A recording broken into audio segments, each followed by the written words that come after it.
Hello students, कल जो अपन last class में जो टॉपिक कर रहे थे वो टॉपिक था प्रोजेक्टाइल मोशन, है ना। उसके अंदर अपन ने कुछ चीजें ड्राइव की थी, कुछ इंपॉर्टेंट रिजल्ट्स भी अपन ने निकाले थे। वो जो रिजल्ट्स निकाले थे क्या क्या निकाले थे बेटा अपन ने? Equation of trajectory, maximum height, time of flight and range. उसके साथ मुझे ये पता चल गया था कि जो रेंज मैक्सिमम होती है वो 45 डिग्री पर होती है और 45 डिग्री पे जो रेंज मैक्सिमम आ रही है उससे कम जो रेंज होगी, मैक्सिमम से ज्यादा तो जाएगा, यानी उससे जो कम रेंज होगी उसके क्रॉसपोंड दो एंगल ऑफ प्रोजेक्शन होते हैं। अगर एक थीटा होता है तो दूसरा 90 माइनस थीटा होता है, यानी दोनों का सम आपका 90 डिग्री आता है। उसके बाद अपन ने उसके ऊपर कुछ न्यूमेरिकल कर लिए थे, इक्वेशन ऑफ ट्रेजेक्टरी को अपन ने मॉडिफाई कर लिया था और उसका जो फॉर्मेट आ गया था मैं लिख देता हूं वापस से। y इक्वल टू जो आप पढ़ चुके हैं x tan of theta g/2 x square upon u square cos square theta, या इसी को दूसरा जो फॉर्मेट होता है इसका y equal to x tan theta 1 minus x/r। ठीक है, जब रेंज गिवन होती है तब आप ऐसे, इसके ऊपर आपको एक न्यूमेरिकल भी करवाया था। ठीक है, उसके बाद time of flight, maximum height, इनके ऊपर अपन ने काफी सारे 2-3 क्वेश्चन कर ही लिए थे। ठीक है, उसके बाद देखो और क्वेश्चन देखो, जैसे मैं आपसे बोलूं कि एक इक्वेशन में दूं आपको y equal to √3x minus जैसे 4x स्क्वायर, ऐसी इक्वेशन दे दी मैंने। ठीक है, तो पहली बार मैंने किसी कोई जो प्रोजेक्टाइल मोशन कर रहा है उसकी इक्वेशन ये है। ठीक है, आपको बताना है बेटा एंगल ऑफ प्रोजेक्शन थीटा कितना होगा और आप बताना होगा उसको किस स्पीड से फेंका गया। अगर ये दो डेटा आपके पास आ जाते हैं तब तो जितने भी फॉर्मूले से आप सब कुछ बता सकते हो। बेटा टाइम ऑफ फ्लाइट कितना होता है 2u sin थीटा बाई जी। जो रेंज होती है वो कितनी होती है u square sine 2 theta by g, और मैक्सिमम हाइट कितनी होती है u square sine square theta by 2g। यही तो फॉर्मूले थे। तो अगर ये दोनों डेटा मिल जाए, सब में u और थीटा g तो सब में पता ही है, तो ये दोनों डेटा अगर मिल गए तो ये सब कुछ निकाल सकता हूं, है ना। इसलिए मैंने आपसे u और थीटा पूछा है। तो अगर एक बार u और थीटा आ गया तो मैं कहूंगा कि किसी प्रोजेक्टाइल मोशन की इक्वेशन ये है, तो टाइम ऑफ फ्लाइट बताइए। तो बताना कोई खास बात नहीं, ये दोनों चीज आने के बाद तो मैं कुछ भी पूछ लूं। तो जैसे मैं आपको ये इक्वेशन दूं, मैं कहूंगा किसी प्रोजेक्टाइल को ग्राउंड से थीटा एंगल पे प्रोजेक्ट किया तो उसके जो पाथ की इक्वेशन है, इक्वेशन ऑफ ट्रेजेक्टरी की आई, बताइए उसका टाइम ऑफ फ्लाइट कितना है, उसकी मैक्सिमम हाइट कितनी है, उसकी रेंज कितनी है।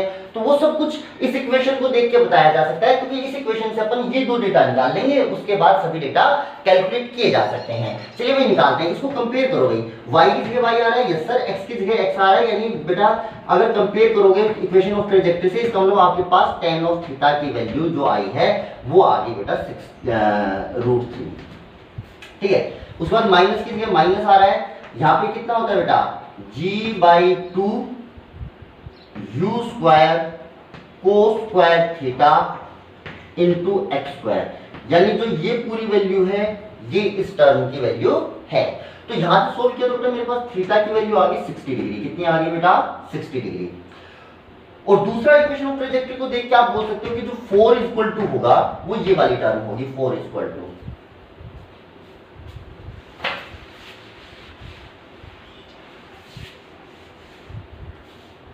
थीटा की वैल्यू कितनी होगी बेटा 60 डिग्री। चलिए अब ये 4 की वैल्यू होगी 4 इक्वल टू, ये होगा g/2 u square cos square theta, और थीटा की वैल्यू 60 है और कोस 60 की वैल्यू कितनी होती है 1/2, और उसका भी स्क्वायर है तो यहां पे आ जाएगा 1/4। कितना आ जाएगा 1/4। तो देखो कंपेयर करो, देखो 4 यहां पे रख दिया g/2 u square cos square theta x square आ रहा है, तो यहां से बेटा जो u स्क्वायर की वैल्यू आएगी वो आएगी g/2, और बेटा एक 4 ये नीचे आएगा तो बेटा 4 इंटू 1/4 इंटू u स्क्वायर। तो क्या ये सॉरी u स्क्वायर तो आपने इधर भेज दिया तो 4 से 4 कैंसिल हो गया, तो u स्क्वायर की वैल्यू हो गई g/2, यानी u की वैल्यू हो गई √5। 10/2 कर लेंगे ना इसको, 10/2 5 √5। अब आपके पास क्या क्या आ चुका है, क्या आपके पास u आ चुका है, यस सर, क्या आपके पास थीटा आ चुका है, यस सर। अब इसके बाद आपसे कुछ भी पूछे, जैसे मैं आपसे पूछूं मैक्सिमम हाइट बताइए, तो इसी क्वेश्चन के अंदर जो मैक्सिमम हाइट आएगी वो आएगी u स्क्वायर यानी 5 साइन स्क्वायर थीटा। साइन 60 की वैल्यू होती है बेटा √3/2। तो देखो u square sine square theta by 2g, 2 into 10। Solve कर लो, जो भी आपके पास आएगा वो आंसर ही है। कितना आ जाएगा 5 इंटू 3/4/20। सोल्व कर लेना 15/80। क्या काम, ठीक है। तो इस टाइप से ये मैक्सिमम हाइट वन एग्जांपल, आप टाइम ऑफ फ्लाइट, रेंज वगैरह सब कुछ बता सकते हो। तो अगर इक्वेशन ऑफ ट्रेजेक्टरी अगर मैं आपको दे दूं तो सबसे पहले आपका काम है उसको कंपेयर कीजिए जो आपने इक्वेशन ऑफ ट्रेजेक्टरी ड्राइव की थी और उससे थीटा और यू निकाल लीजिए एक बार। उसके बाद आपसे कुछ भी पूछे आप सब कुछ, फिर ये पहले जैसा क्वेश्चन हो जाएगा जिसमें मैं आपको यू देता था, जैसे मैंने आपको क्वेश्चन सोल्व करवाया था बेटा। ऐसा कि मान लो किसी प्रोजेक्टाइल को 50 मीटर पर सेकंड से 53 एंगल पे ड्रॉप किया, तो मैंने आपको क्या दिया था बेटा, यू और थीटा। और मैंने आपसे पूछा था इक्वेशन ऑफ ट्रेजेक्टरी बताओ, maximum height, time of flight, तो यू और थीटा आते क्या सब कुछ आ रहा था। Yes sir. तो जैसे ये इक्वेशन है, इसे यू और थीटा निकाल लो, फिर आपसे जो कुछ भी पूछा गया है वो आप निकाल पाएंगे। ठीक है जी, चलिए जी और देखिए अगला क्वेश्चन।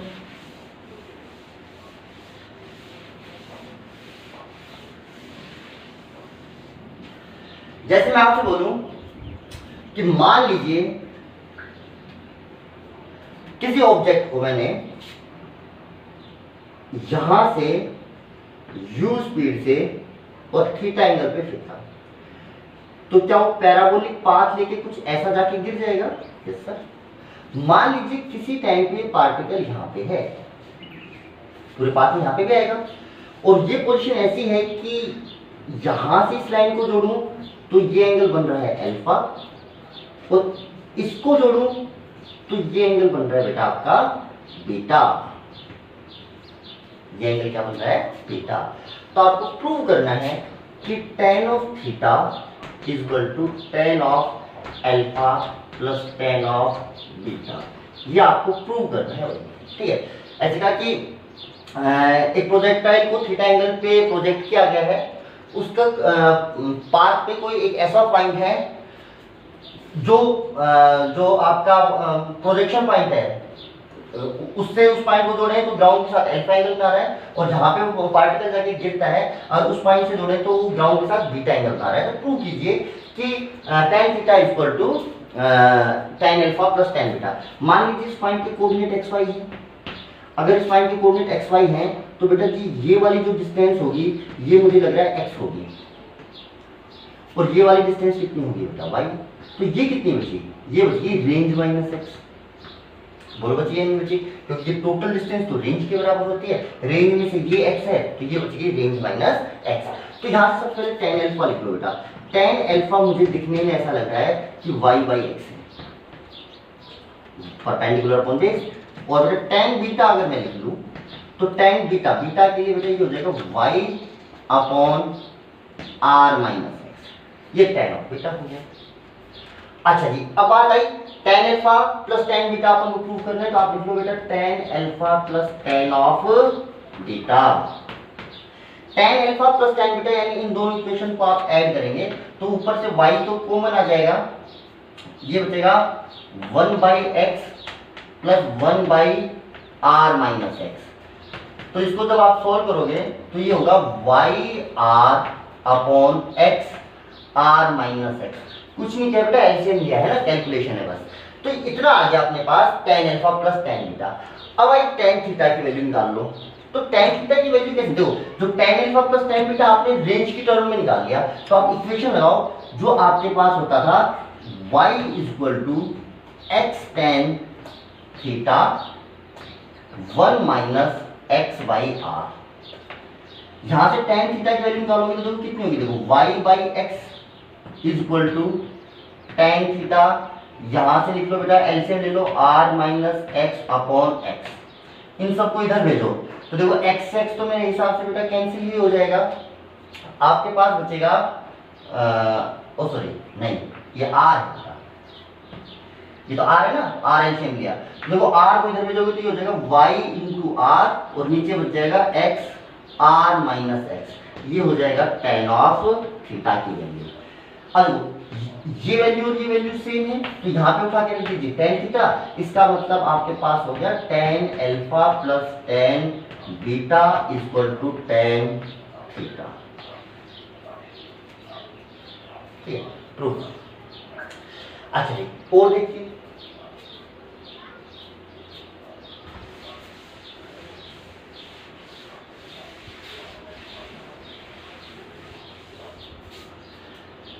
चलिए और सिंपली क्वेश्चन देखिए। मैंने आपसे कहा कि दो प्रोजेक्टाइल हैं अलग अलग, एक को मैंने u1 स्पीड से फेंका, वो कुछ यूं जाके गिर गया। एक को मैंने u2 स्पीड से फेंका तो वो यूं जाके गिर गया, और दोनों ने इक्वल मैक्सिमम हाइट अचीव करी, दोनों की मैक्सिमम हाइट इक्वल थी।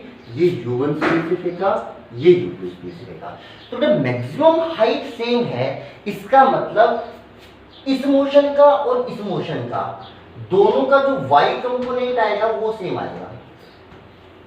मैक्सिमम हाइट और टाइम ऑफ फ्लाइट, ये मैंने आपको बता दिया था, ये दोनों चीजें ऐसी हैं जो सिर्फ y कंपोनेंट पे डिपेंड करती हैं।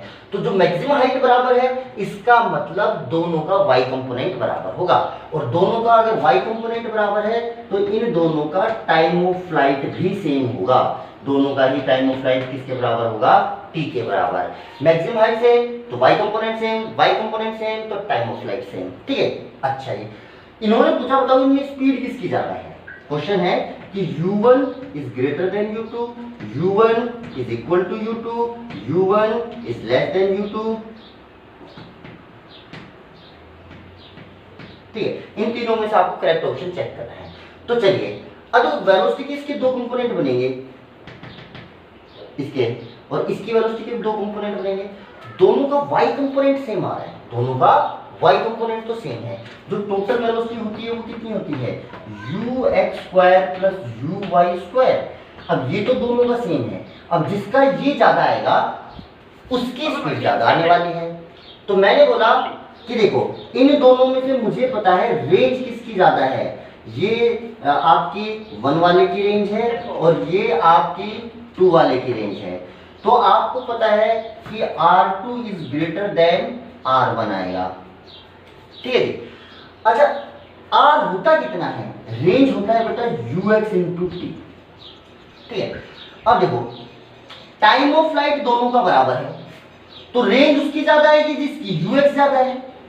रेंज किसकी ज्यादा है? 2 की, इसका मतलब 2 के लिए x कंपोनेंट ज्यादा आएगा।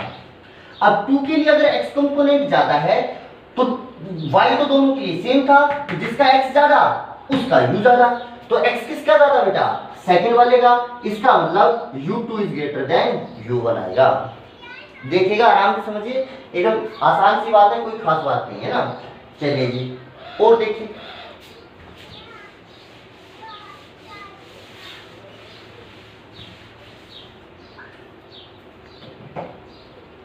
ये जो प्रोजेक्टाइल मोशन होता है, अब देखो ये मैक्सिमम हाइट, ये पैराबोला है, एकदम सिमेट्रिक कर्व है। तो अगर आपने इधर से थीटा पे फेंका है तो बेटा अगर ये इसी लेवल पे जब जाएगा, इसी लेवल पे, तो बेटा ये ग्राउंड के साथ वापस, अगर मैं इसकी बात करूं, एक अगर आप हॉरिजॉन्टल प्लेन के ऊपर प्रोजेक्टाइल मोशन हो रही है तो जिस एंगल से आप फेंकोगे वो उसी एंगल से जाके टकराएगा। इवन जिस स्पीड से आप फेंकोगे वो उसी स्पीड से भी जाके टकराएगा। ठीक है, एकदम सिमेट्रिक कर्व होता है। या मैं कहूं इधर से थीटा पे फेंका तो इधर गिरा, अगर इधर से थीटा पे फेंकोगे तो वापस से इधर गिर जाएगा, है ना जी। सिमेट्रिक होता है, ये भी आपको ध्यान में रखना है। चलो, इसके बाद जो सेकंड अपन करने वाले हैं वो करने वाले हैं हॉरिजॉन्टल प्रोजेक्टाइल मोशन। देखो हॉरिजॉन्टल प्रोजेक्टाइल मोशन कैसे, जैसे मान लीजिए मैंने किसी ऑब्जेक्ट को यहां h हाइट से, किसी ऑब्जेक्ट को h हाइट से एकदम हॉरिजॉन्टल मोशन दी। ये है बेटा आपका horizontal projectile motion. Horizontal projectile motion. ठीक है, बेटा बस हेडिंग अलग अलग है, मेथड सबका सेम है, कोई आपको अलग मेथड नहीं लगाना। फॉर्मूले में थोड़ा थोड़ा डिफरेंस आता है, पर अगर आपको मेथड बहुत मतलब क्लियरिटी से समझ में आया तो सब आपको पता चलेगा कि कोई खास नई चीज नहीं है, सब में सेम काम करना है ना। बुक्स के अंदर सब अलग अलग हेडिंग मिलते हैं, अलग अलग फॉर्मूले होते हैं, पर अगर आप कंसेप्ट कर ले तो सब काम सही है। देखो जैसे मैंने इसको यू स्पीड से फेंका तो ये कुछ यू जाके गिरेगा, ये कुछ यू जाके गिरेगा, ठीक है। अच्छा जी, अगर आप गौर से देखो तो अगर मैं इसको इधर बना दूं तो ये इस कंप्लीट प्रोजेक्टाइल मोशन का हाफ पार्ट ही है। नाम है भाई, यहां से फेंका तो हॉरिजॉन्टली फेंका तो ये जाके यूं गिरा, वो अलग बात है, पर बाकी अगर आपको देखा जाए तो ये इस मोशन का ही हाफ पार्ट ही है। तो कोई अपन नई चीज नहीं पढ़ने वाले हैं, वो ही चीज पढ़ने वाले हैं ना। अच्छा जी, अब यहाँ पे एच आपको गिवन है, ठीक है।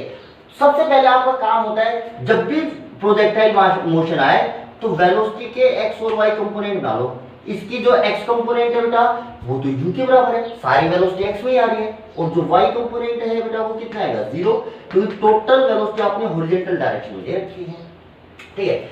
अब जब ये पार्टिकल यहां से यहां गिरेगा तो ये एक्स डायरेक्शन में डिस्प्लेसमेंट जो होगा उसको बोलेंगे बेटा अपन रेंज, और वाई डायरेक्शन में जो डिस्प्लेसमेंट होगा बेटा वो कितना होगा, एच। अगर इस पॉइंट को मैं ओरिजिन मान लूं तो यहां से जब ये पार्टिकल जो यहाँ पे एक्स डायरेक्शन में जो जितना डिस्प्लेस हुआ वो तो किसके बराबर होगा, रेंज के बराबर। और जिस टाइम ये यहां से यहां गिरेगा उस टाइम वाई डायरेक्शन में कितना डिस्प्लेसमेंट हो गया होगा, एच। तो वाई में देखो यहां था, फाइनली वाई में यहां पे आ चुका है, तो वाई में इस डायरेक्शन में कितना नीचे चला, एच, और इस डायरेक्शन में कितना आगे बढ़ा, आर, ठीक है। अच्छा, यहां से यहां तक पहुंचने का जो टाइम होगा उसको बोलेंगे बेटा टाइम ऑफ फ्लाइट, ठीक है।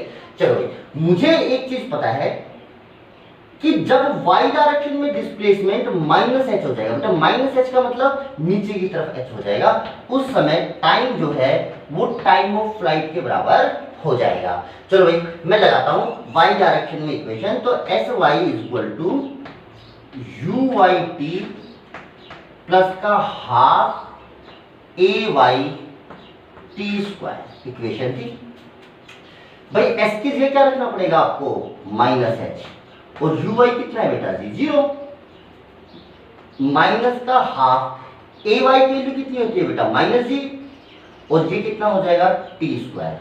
तो देखो ये 0 तो हटा ही दो, माइनस से माइनस कैंसिल होगा, तो नीचे गिरने में जो टाइम लगेगा वो रूट का 2hy/g लगेगा।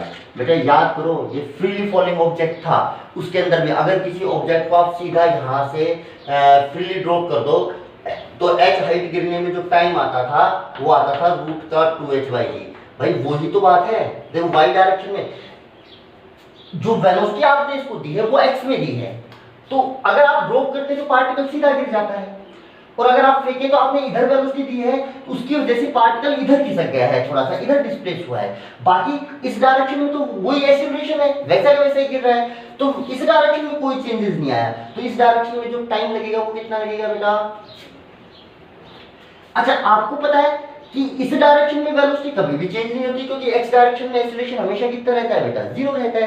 तो अगर मैं बात करूं रेंज की, तो रेंज जो आएगी यानी जो एक्स डायरेक्शन में डिस्प्लेसमेंट आएगा, एक्स डायरेक्शन में स्पीड हमेशा कितनी है बेटा, ux, और कितनी देर तक चला बेटा, t टाइम तक, टाइम ऑफ फ्लाइट तक, दिस इज द रेंज। ये रेंज का फॉर्मूला ही है जो आप पिछला जो क्वेश्चन पढ़ रहे थे, जब ऐसी प्रोजेक्टाइल मोशन थी तब भी ये ux * t ही था रेंज, बस वहां पे टाइम ऑफ फ्लाइट की वैल्यू जो थी वो थी 2uy/g, तो रेंज का फॉर्मूला हो गया था 2uxuy/g। यहाँ पे टाइम ऑफ फ्लाइट की वैल्यू इतनी है, इसलिए जो आपका r होगा ux तो कितना हो जाएगा u, और टाइम ऑफ फ्लाइट हो जाएगा रूट का 2h/g। समझ में? चलिए एक क्वेश्चन कराता हूँ, आपको समझ में आएगा।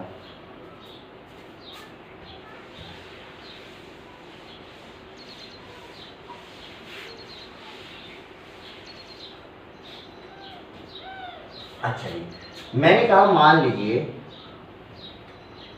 ये कोई 40 मीटर ऊपर एक हाइट से एक ऑब्जेक्ट को इधर स्पीड दी मैंने 50 मीटर पर सेकेंड।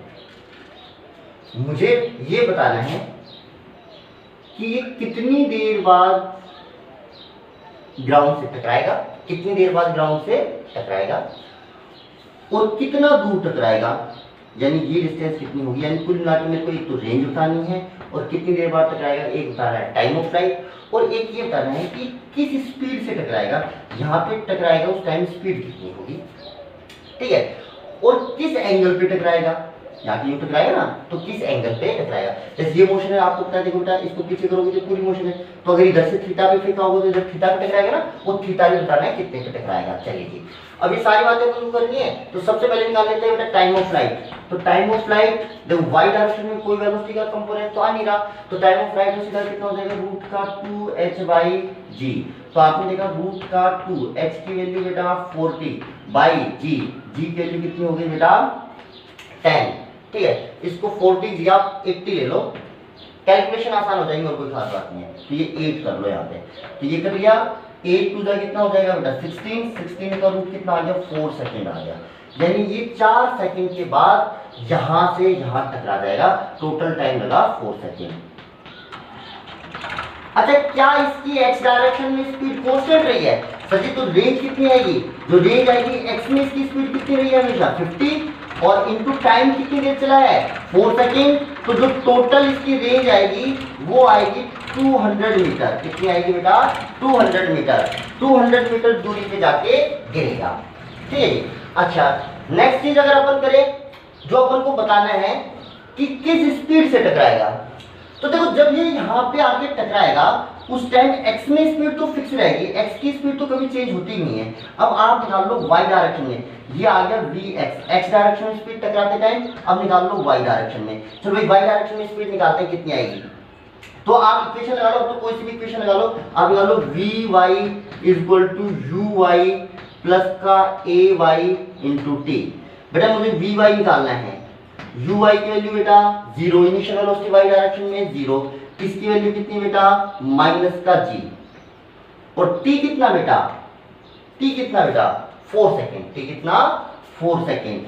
4 सेकेंड जब हो चुके होंगे, जब 4 सेकेंड हो चुके होंगे उस टाइम इसका y कंपोनेंट g इंटू 4 यानी vy की वैल्यू -40 हो चुकी होगी, -40 मीटर पर सेकेंड। माइनस का मतलब नीचे की तरफ आ रहा होगा ना डायरेक्शन, यानी ये हो गया बेटा 40। तो स्पीड कितनी मीटर टकराते टाइम, √ का vx² प्लस vy²। तो vx² कितना हो गया बेटा 50 का स्क्वायर, और ये कितना हो गया बेटा 40 का स्क्वायर। सोल्व कर लेना, जो भी आपका आंसर आएगा वो आंसर है। अब बात आई किस एंगल पे टकराया, तो एंगल पे जो टकराएगा, मान लो ये जो, इसको थोड़ा सा और बेटर बना देता हूं मैं, जैसे मान लो ये यूं जाके यूं टकराया, तो देखो मान लीजिए ये एंगल आकर जिस एंगल पे यूं टकराया, ये एंगल मान लीजिए ये वाला एंगल थीटा है, ठीक है। तो बेटा थीटा अगर ये है, ये vy होगा, ये vx होगा, तो tan ऑफ थीटा यानी जो एंगल पे टकरा रहा है हॉरिजॉन्टल से उसका tan थीटा क्या vy बाई vx हो जाएगा। यस सर, vy की वैल्यू कितनी 40, vx की वैल्यू कितनी 50, यानी एंगल जो आएगा वो आएगा आपके पास थीटा = tan इनवर्स 4/5, इतना रहेगा बेटा, ठीक है। अच्छा जी, ये हॉरिजॉन्टल प्रोजेक्टाइल मोशन है, कोई खास नई चीज नहीं, सिंपल है ना। चलिए जी और देखिए,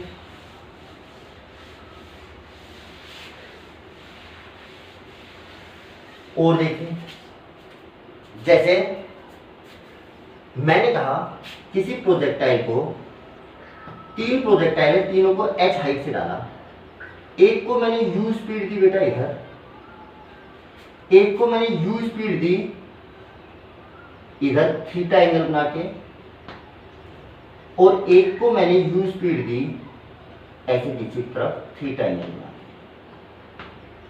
के। ये a, ये b, ये c, ठीक है। मैंने पूछा एक चीज तो कि इनमें से अर्थ पे सबसे पहले कौन टकराएगा। अब पता है, सिंपल सी बात, आप एक चीज समझना कि ये जो प्रोजेक्टाइल आपने फेंका, ये थोड़ी देर बाद घूम के देखो ऐसा ही बनने वाला है। इसको थीटा पे फेंका तो ग्राउंड से एंगल कितना आएगा थीटा, उसके बाद यानी इसको तो आपने स्टार्टिंग में फेंका जब ये इस पोजीशन पे था, और ये कुछ देर बाद इस पोजीशन पे आएगा, और जब इस पोजीशन पे आएगा तो उसके बाद का टाइम तो दोनों में सेम लगेगा, इस वाले में इतना टाइम और एक्स्ट्रा लगेगा। यानी पहली बात तो आपका TB is greater than TC होगा।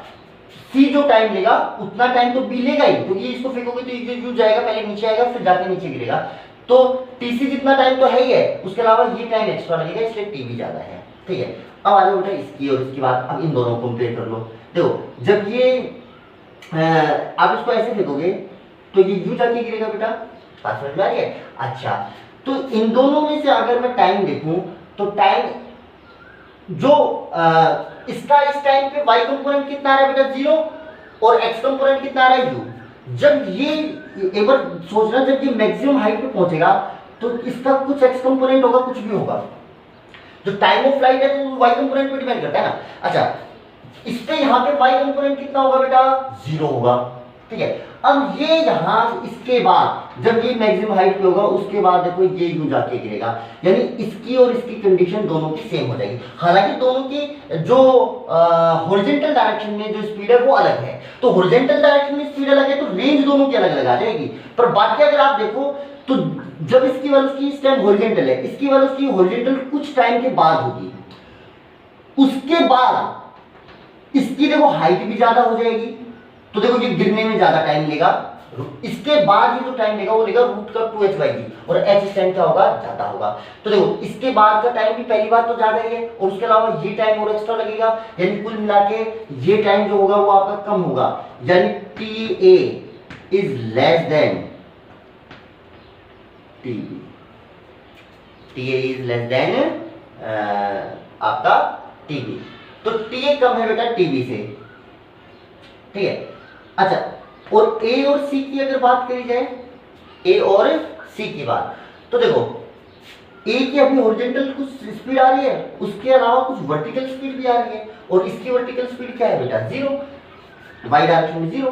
तो कुछ टाइम बाद जब ये यहाँ पे गिर चुका होगा उस टाइम ये इस कंडीशन पे आएगा, इसकी कुछ वर्टिकल डायरेक्शन में स्पीड आएगी और कुछ हॉरिजॉन्टल डायरेक्शन में आएगी। ठीक है, उसके बाद इन दोनों की कंडीशन क्या होगी सेम होगी। तो सबसे जो कम टाइम लेने वाला है, तो इसका इनिशियल y डायरेक्शन में नीचे डायरेक्शन में कंपोनेंट आ रहा है, तो सबसे कम टाइम लेगा बेटा ये, फिर टाइम जो लेगा वो लेगा A, तो टोटल, और B सबसे ज्यादा लगेगा B A, और ये होगा आपका, ये होगा इसका टाइम ऑफ फ्लाइट का ऑर्डर। अच्छा, अब मैंने पूछा कि जब ये जमीन पे टकराएंगे, when they strike on the ground, then speed सबसे ज्यादा किसकी होगी स्पीड। तो जो स्पीड की मैंने बात करी, तो देखिए वापस मैं इसको रीड्रॉ कर देता हूं इस डायग्राम को। तो देखिए ये h हाइट से डाला, तो मैं एक जनरल रिजल्ट बताता हूं। मान लो किसी को आपने थीटा एंगल से प्रोजेक्ट किया u से, ठीक है, तो इसका ये कंपोनेंट तो कितना आएगा ux, और ये कितना हो गया बेटा आपका uy, दो कंपोनेंट हो गए, और ये कुछ u जाके u गिर जाएगा। जब ये गिर रहा होगा, जब ये गिर रहा होगा तो इसका x कंपोनेंट तो ux ही रहा होगा, और y डायरेक्शन में जो कंपोनेंट है इसको लिख लेते हैं vx, ये ux के बराबर ही होगा, और ये vy। तो जो गिरते टाइम जो इसकी स्पीड होगी वो होगी ux स्क्वायर प्लस uy का square, ux square plus uy का स्क्वायर। अच्छा जी, बी लिख लो इसको। चलिए, तो देखिए हॉरिजॉन्टल डायरेक्शन में स्पीड इतनी, इसकी वैल्यू u cos थीटा। अब आपको चाहिए vy, क्योंकि vx ये तो u cos थीटा ही रहेगा, क्योंकि x डायरेक्शन में तो स्पीड चेंज होती नहीं है। आपको निकालना है vy, तो आप आगे vy square equal to uy square plus का 2ayhy। तो बेटा vy तो मुझे निकालना है uy स्क्वायर, अच्छा, माइनस का 2g, y डायरेक्शन में एक्सेलरेशन माइनस g, और y डायरेक्शन में डिस्प्लेसमेंट कितना बेटा जी माइनस का h। कितना हो गया, जब ये टकराएगा तो y डायरेक्शन में डिस्प्लेसमेंट माइनस h। तो जो vy स्क्वायर आएगा वो आपका आने वाला है कितना uy स्क्वायर प्लस का 2gh, यानी टकराते टाइम जब अर्थ पे स्ट्राइक करेगा तो वाइट कंपोनेंट इसका इतना हो जाएगा। अरे देखो इनिशियल जब आपने फेंका है तो इनिशियल जो u है उसको आप लिख सकते हो ux² प्लस uy²। फाइनली जब ये यहाँ पे स्ट्राइक करेगा तो स्पीड हो गई इतनी, बोलो सही है। तो अपन ने लिखा v इक्वल टू बेटा vx² vx और ux तो सेम है, तो इसको लिख दो बेटा ux² प्लस vy² की वैल्यू आप ये उठा के रख दो, यानी uy² प्लस 2gh। तो क्या ये सब हमेशा u² आ जाएगा? यस सर, u² प्लस का 2gh। ये टकराते टाइम स्पीड है। टकराते टाइम जो स्पीड है वो दो चीजों पे डिपेंड करेगी कि इनिशियल टोटल स्पीड कितनी थी और ये किस हाइट से गिरा, यानी इन दो चीजों पे। क्या ये एंगल ऑफ प्रोजेक्शन से इंडिपेंडेंट है? Yes sir, angle of projection से इंडिपेंडेंट है, यानी आप किसी भी एंगल पे इसको फेंकिए, चाहे आप इसको u स्पीड से इधर फेंकिए, चाहे इसको u स्पीड से इधर फेंकिए, चाहे इसको u स्पीड से इधर फेंकिए। मैं आपसे पूछूं कौन सा सबसे ज्यादा स्पीड से अर्थ को स्ट्राइक करेगा या ग्राउंड को स्ट्राइक करेगा? तो बेटा तीनों के तीनों सेम स्पीड से स्ट्राइक करेंगे। बात समझ रहे? वो दिखने में ऐसा लगता है कि इसको नीचे फेंकेंगे तो सबसे तेज जाके टकराएगा, है ना। आप चाहे कैसे भी फेंक लीजिए, जो टकराते टाइम अर्थ को स्ट्राइक करते टाइम जो स्पीड होगी it is the independent of angle of projection. इसको मैं एक कंसेप्ट से और बता दूंगा आपको, बाकी फिलहाल आप रिजल्ट याद रखिए कि जो अगर सेम हाइट से और सेम स्पीड से प्रोजेक्ट किया गया है, चाहे किसी भी एंगल पे किया गया है, अगर किसी प्रोजेक्टाइल को सेम हाइट से h हाइट से यहां से और सेम स्पीड से, यानी इसको भी u से, इसको भी u से और इसको भी u से अगर प्रोजेक्ट किया गया है तो ग्राउंड को स्ट्राइक करते टाइम तीनों की स्पीड सेम रहने वाली है। अगर इनिशियल स्पीड सेम है तो फाइनल स्पीड भी सेम होगी। देखो इसको आप ऐसा भी समझ सकते हो, हालांकि आपने 9th में थोड़ा बहुत पढ़ा होगा, अभी 11th में से थोड़े दिन बाद आएगा, अगर फिर भी अगर आप जानते हो तो आप समझ ही देखिए। तीनों की स्पीड सेम है तो तीनों की इनिशियल काइनेटिक एनर्जी सेम होगी, हाफ mv²। ठीक है, अच्छा तीनों की तीनों यहां से चले थे और यहां पे फाइनली गिरेंगे तो ग्राउंड पे, तो क्या तीनों का y डायरेक्शन में डिस्प्लेसमेंट सेम है? यानी तीनों की पोटेंशियल एनर्जी बराबर चेंज होगी, mgh। कितनी चेंज होगी बेटा? mgh। तो देखो पोटेंशियल एनर्जी में चेंज सेम है, और आप जानते हो बेटा initial kinetic energy plus initial energy conservation है ना जी, equal to kinetic energy final minus kinetic energy final plus potential energy final. अब देखो यानी के ई इनिशियल माइनस के ई फाइनल, या उल्टा लिख लो, इसको उधर ले जाओ, K E kinetic energy final minus kinetic energy initial equal to potential energy initial minus potential energy final. ठीक है, तो मैंने क्या किया, इसको इधर ले गया तो माइनस हो गया, इसको इधर ले आया तो ये माइनस हो गया।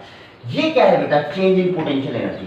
क्या सभी h हाइट नीचे गिरे हैं तो सभी की पोटेंशियल एनर्जी में से चेंज ही सेम है, सभी के लिए सेम है बेटा ये टर्म। तो कि पोटेंशियल एनर्जी सबकी बराबर डिक्रीज हुई है क्योंकि सब बराबर हाइट से नीचे गिरे हैं। अच्छा सभी की ये सेम है तो फिर ये तो सेम होना ही चाहिए। जब इनका डिफरेंस सबके लिए सेम आ रहा है और ये सबका सेम है तो ये भी क्या होना चाहिए? सेम। यानी तीनों की फाइनल जो काइनेटिक एनर्जी है वो सेम होनी चाहिए, यानी तीनों की फाइनल स्पीड सेम होनी चाहिए। तो काइनेटिक एनर्जी कितनी होती है? हाफ m इनटू स्पीड का स्क्वायर, तो यानी तीनों की फाइनल स्पीड भी क्या होगी? सेम होगी। तो वैसे सबकी पोटेंशियल एनर्जी बराबर डिक्रीज हुई है, तो जितनी पोटेंशियल डिक्रीज हुई है उतनी तो काइनेटिक बढ़ी होगी, तो सभी की काइनेटिक एनर्जी बराबर इंक्रीज हो रही है। और इनिशियल तीनों की काइनेटिक एनर्जी सेम थी और सभी में इंक्रीमेंट भी बराबर हुआ, तो क्या फाइनल बराबर होगी? जैसा कि मान लो इनिशियल सबकी 5 है और सभी की में इंक्रीमेंट सेम हो रहा है, तो जितना पोटेंशियल में डिक्रीमेंट होगा उतना ही काइनेटिक एनर्जी में इंक्रीमेंट होगा। Potential energy is converted into kinetic energy. क्या पोटेंशियल एनर्जी में डिक्रीमेंट सब में सेम है? यस सर, इसका मतलब काइनेटिक एनर्जी बराबर ही इक्वली इंक्रीज होगी। तो इनिशियल काइनेटिक एनर्जी सबकी सेम है, इंक्रीमेंट सेम है, तो क्या सबकी फाइनल में कितनी आएगी बेटा? सेम ही आएगी। एग्जांपल के तौर पे ना जी। चलिए जी और देखिए, और देखिए मैंने आपसे सिंपल सा क्वेश्चन बोला कि मान लीजिए किसी प्रोजेक्टाइल को आपने 80 मीटर से फेंका और उसको यूं इस डायरेक्शन में फेंका और ये एंगल मान लीजिए आपका है 37, ठीक है। और जो आपने स्पीड फेंकी बेटा वो मान लीजिए आपने फेंकी मान लीजिए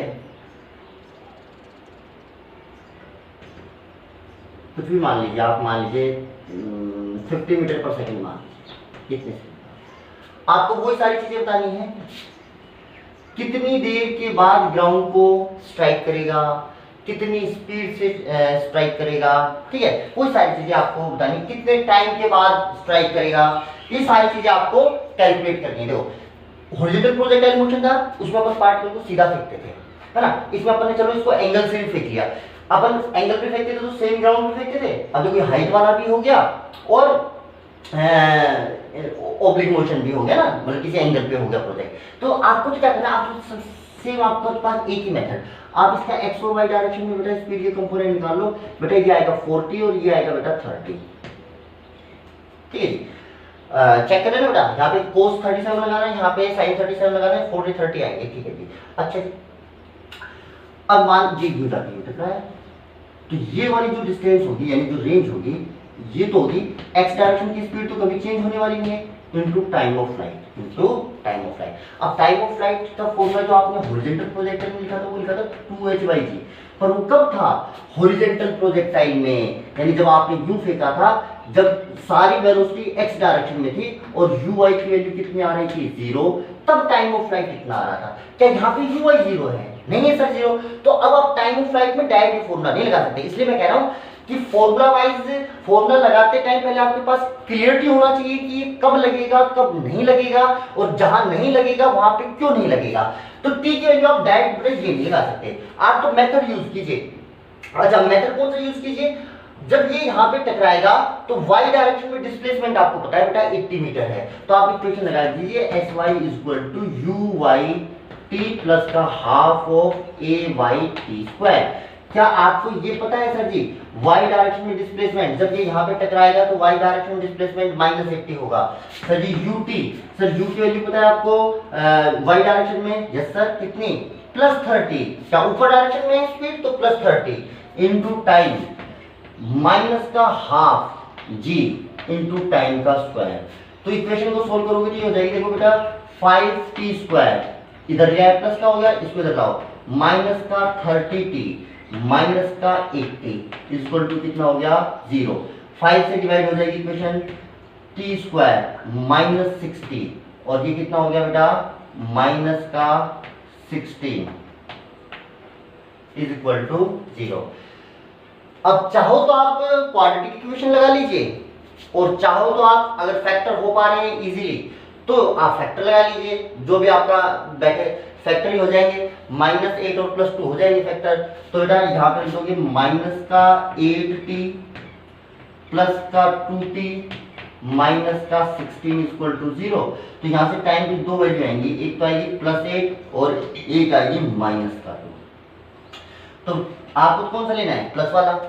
माइनस का मतलब क्या होता है, देखो इसको क्या थोड़ी देर पहले, अब ये 37 एंगल अभी यहाँ पे है, तो क्या थोड़ी देर पहले इधर से आया होगा, तो अगर ये यहाँ से आता तो 2 सेकंड पहले की बात थी, जब y डायरेक्शन में डिस्प्लेसमेंट कितना होता है -80। चलो आप छोड़िए, आपको तो माइनस लेना ही नहीं, आपका आ गया भाई प्लस, आपके पास आ गया भाई टाइम ऑफ फ्लाइट। अच्छा टाइम ऑफ फ्लाइट आपके पास फॉर्मूले से आया या मेथड से आया, मेथड से आया। अच्छा जी अब यहाँ पे रेंज आ गई, रेंज निकाल लीजिए, रेंज कितनी बेटा 40 × 8 यानी हो गई 320, कितनी हो गई 320।